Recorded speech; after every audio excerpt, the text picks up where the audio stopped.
Thanks for downloading a 3CR podcast.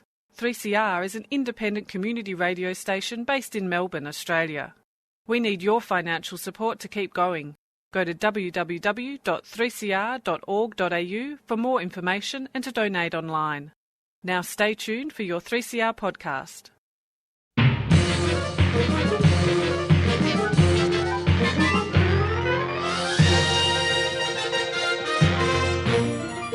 Hello and welcome to Lost in Science for another week. My name is Claire and, of course, we're going to be chatting to you about all types of science today. I'm here with Chris. Hello. Hi Claire, how are you? Yeah, I'm pretty well. How are you? You know, yes, I'm well as well. This is such a heartwarming conversation that we both are in condition. It is heartwarming because, as we know, Chris, it's the year is 2025. Mm-hmm. It is the year of quantum physics, and you are our resident neighbourhood friendly quantum physicist. Yes, True? yes, I'll Yes. claim that. I'll claim that Great. mantle. I'll claim that mantle. Great. And we are celebrating the year of 2025 with our resident quantum physicist, Chris Lassig, by doing a sometimes show, that I like to call Chris's Quantum Science for Dummies. Me being the dummy in this situation. Or, like, what does any of this mean? And why should I care? What is up with this? Yeah, that's right. And... parentheses, why should I care? In parentheses. So that's what we're going to be doing today, is it not? It is. Well, that's part of what we're going to be doing. What else are we going to be doing, though, is the question. Well, the other part of what we're going to be doing is we're taking an interview from the Vault from 2023 when Stu... Can I do the Vault noise? Yeah, I think you just did. Okay.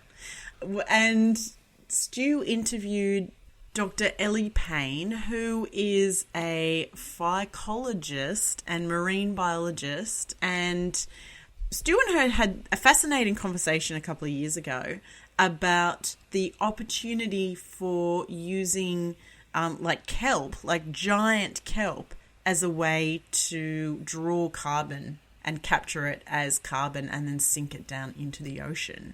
Like seaweed? Yeah, seaweed. So we are going to be revisiting that conversation, bring it back out of the vaults because it's a fascinating one, and it's really interesting hearing about these new innovative ways to tackle climate change, and also think through, well, are they actually going to work, and what are the limiting factors here, and what can we do about it? So that is what else is on the show today this week, Chris. So strap in, get your quantum ready, because we're going for a ride, I guess.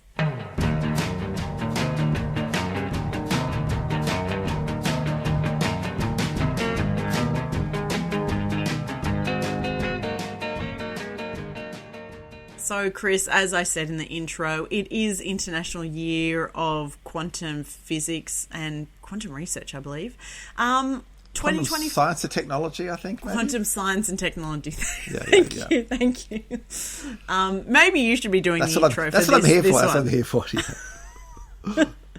Well, so a couple of months ago, we started our conversation with my, this series of Quantum Science for Dummies, and you talked me through a little bit about what quantum science is, why it's important, and then I think we ended up chatting about teleportation, which was also I'm not sure how we cool. got on teleportation. It is a quantum thing, obviously, but I'm not sure how we got onto... But we're coming back to it because there's a lot to talk about when it comes to quantum, and I still feel like I need some skilling up, Chris. Okay. Can you help me? I can try. Well... Yeah, absolutely. Now, I think we discussed how this is all about what Werner Heisenberg did in the year 1925. So it's the 100 years anniversary of that, his formulation of quantum physics that he did, or quantum mechanics that he did in that year. So I think Heisenberg is a good place to start. Heisenberg. Let's get into it. I mean, do you know what he's most famous for? I'm a little bit uncertain. I see what you did there. Okay. Yeah, Yep. Yeah. No, like most people have heard of Heisenberg's uncertainty principle. And I don't know how much you know about what that means. I mean, is it just what's written on the label? Yeah, I suppose to a certain extent.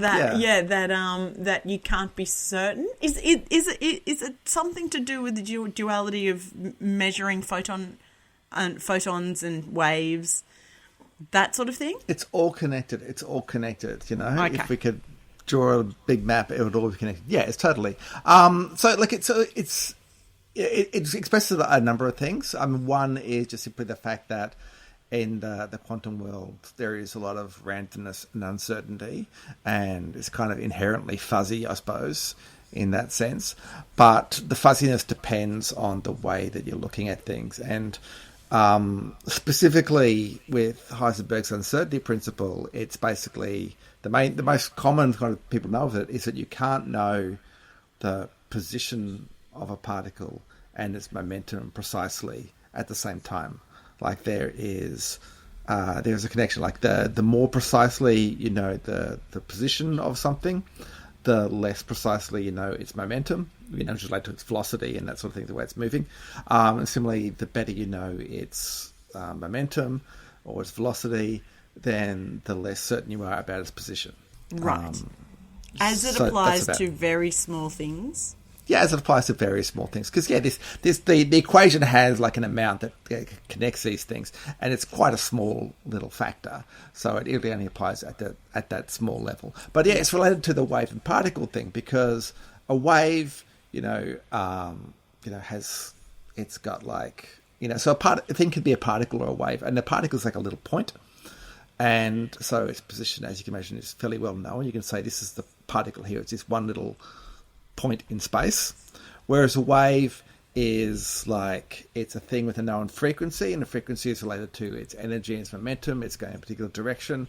A wave has a fairly well defined momentum, I suppose, is what you're saying. So when something is acting like a wave, you know its momentum, but you don't know where it is. It's spread out as a wave. When something is narrowed down to a particle, you know exactly where it is, but it could just you don't actually know which direction it's moving in or how fast it's moving. You just narrowed it down to that one point in time, I suppose. Right. And so why was this so revolutionary at the time? This is just like a whole new way of thinking about the world. I suppose because it did give that underlying conceptually, I suppose, it is that thing that you can't know everything about these quantum entities precisely. And as much as we say they can be a wave, sometimes a particle, other times, I guess we tend to think of them as particles. And the idea that a particle can't have a defined position, precise position and momentum is, that's not our conception of how you think. You think you should be able to know, but it turns out, you cannot know that. It's a limit on how the universe works, I suppose. They're not these tiny little kind of billiard balls as we think of them. They act differently. And I think it's more the conceptual thing. I suppose in a practical sense, it does affect, I guess the kind of measurements you can do.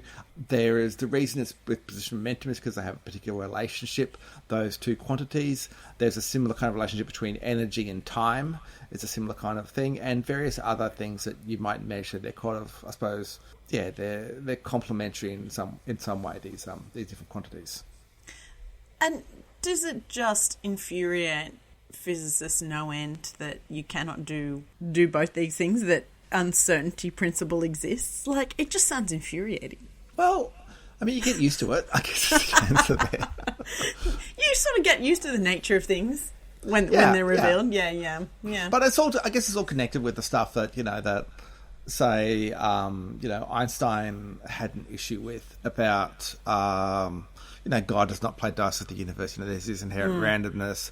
A lot of these kind of exaggerated quotes. I mean, he said a lot of these things, but they're kind of taken out of context. And, he knew what was going on, but he didn't necessarily agree with it totally.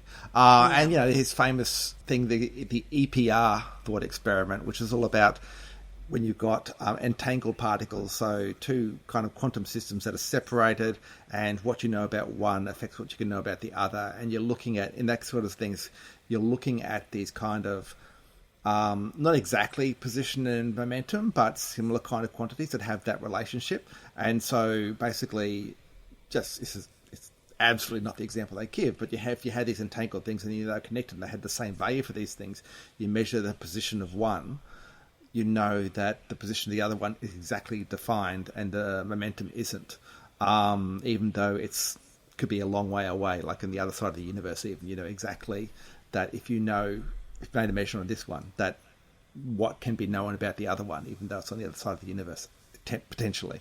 And that was something that Einstein, as you can imagine, didn't agree with, because he thought, like a lot of people think, there should be these fundamental quantities, there should be these knowable things. They might be hidden. People talk about hidden variables, but there should be these fundamental kind of values to everything. And the best experiments we can do indicate that that's not really the case. The quantum stuff is real. I understand Heisenberg was a mathematician, or was a physicist? Theoretical physicist. Theoretical physicist. Okay, yeah. So was the uncertainty principle mostly a theory? It must have been, it is a theory, but it must have some experimental evidence to support it. What was that? What is that? Well, I guess when you can think about these things like, the position being uncertain is where you can get these things like a particle jumping from one place to another. You get quantum tunneling is one of the things that I don't know if you've heard of, where a particle can jump through a barrier effectively. Okay, and this isn't teleportation? No, this is ordinary. Just this is ordinary particle jumping. Ordinary particle jumping, yeah. It's only at very small distances. Mm-hmm. Only very small distances, and this is one of the things where people like to talk about there being practical applications for these things.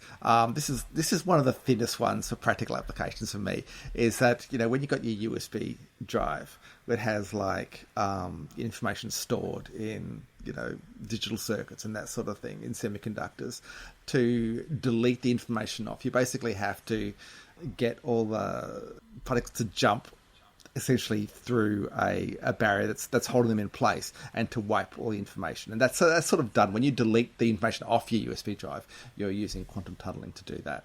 Oh, right. Yeah. Similarly, when you think an electron microscope also uses it when they have like a little tip, sort of probe tip, and you measure something on a surface by the electrons jumping across the gap from the tip to the surface. That's tunneling. They're crossing a gap that they shouldn't otherwise be able to cross. So, yeah, it is a real thing, and it is seen in practice. I suppose from Heisenberg's point of view, it's more to do with, I guess, the mathematics and the fundamental rules that govern how these things behave. And it's part of, I guess, just a feature of the way that things behave. Just a feature of the universe. Not a bug.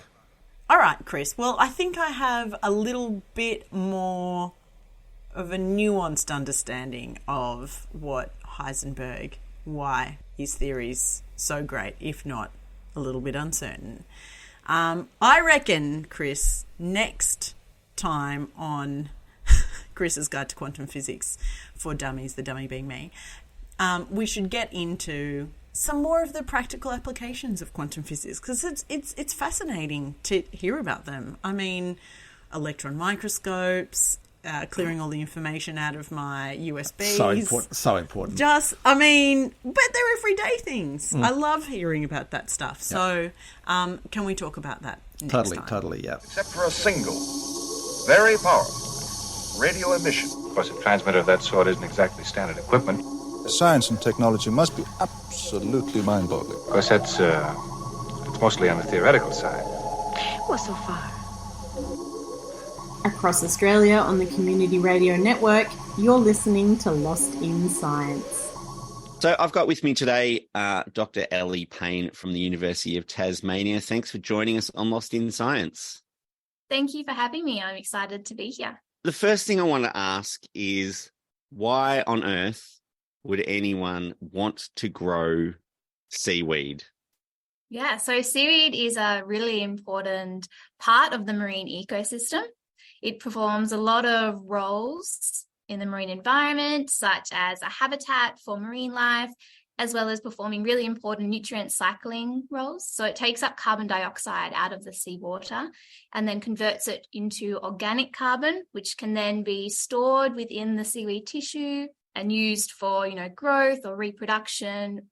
And then it can also be released back into the seawater as organic carbon or dissolved organic carbon, which is contributing to the biological carbon cycle. It also takes up nitrogen, so nutrients from the seawater. And that is really important when you consider putting seaweed around, there's these trials putting seaweed around fish farms where they're wanting to take up those extra nutrients that the salmon in Tasmania are releasing. And then the seaweeds are able to take up that excess nutrients out of the water and then convert it into biomass, seaweed biomass. But in the context of ocean afforestation, which is what my paper was about, ocean afforestation, it's actually a method of carbon dioxide removal. So in particular, people are wanting to grow seaweed to take up that extra carbon dioxide, which is in the seawater. What were you actually trying to find out with your research? So this paper was looking at ocean afforestation in particular, and that is when you're growing seaweed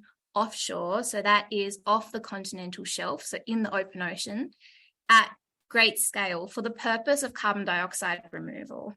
So that seaweed can be grown on either a static structure, so if you consider potentially a unused old oil rig, or a floating structure where it's going to float with the currents.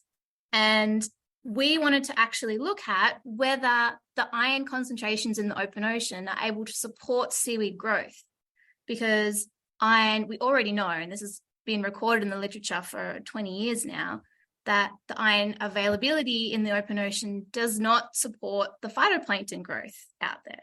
So it actually limits primary productivity in the open ocean. And we see these regions that are high nutrient, low chlorophyll, because the phytoplankton can't actually grow and take up all of that nitrogen and phosphate in the open ocean. So you see really low productivity in these regions, and no one had considered this in terms of growing seaweed out in the open ocean. So we thought we're going to have to do some kind of laboratory experiment here, small scale, that can then translate to these different companies that are actually investing a lot of money into growing seaweed in the open ocean. What is the difference between phytoplankton and what is phytoplankton? Yeah, absolutely. First of all. No worries. So phytoplankton are microalgae. So they are microscopic algae that are free floating and they live everywhere. So in freshwater environments, in saltwater environments, estuaries, and they actually contribute approximately half of the oxygen that we breathe. So they are photosynthesizing, and they're, converting sunlight into energy and taking up carbon dioxide and dividing and making this beautiful organic carbon in the open ocean. So they are single-celled algae, yes. Just floating around in the ocean. Exactly. They actually form the base of the food web in the open ocean. So krill eat phytoplankton, and then krill are consumed by fish and penguins and whales. So the phytoplankton is actually that very base of the food web there. To seaweed. So seaweed is a kind of algae as well, correct? Seaweed is an algae, yes. So seaweed is actually a macroalgae. So that means it has a blade, so a big thallus, as well as a stipe and a holdfast, which it uses to attach to a rocky substrate or some other structure. So if the microscopic algae are having trouble growing, obviously, as you're saying, it kind of makes sense that larger algae would have trouble growing. So what's the importance of the iron then? Yeah, so iron is very important for algae growth, both microalgae and macroalgae, and this is well documented in the literature. Iron is really important in photosynthesis. It actually controls the electron transport in the photosynthetic pathway in seaweeds and in phytoplankton. It's also really important in nitrogen uptake. So the enzymes which convert nitrogen in the cells, in the seaweed cells and the algae cells, they're actually made up of iron. So when you have limiting iron concentrations, you actually have reduced photosynthesis and reduced nitrogen uptake, which obviously then links to an actual overall reduced growth of the algae and of the seaweed in our case, which we found. Did you go out into the open ocean and test this, or did you do this another way? Yeah, so this experiment was conducted in a lab.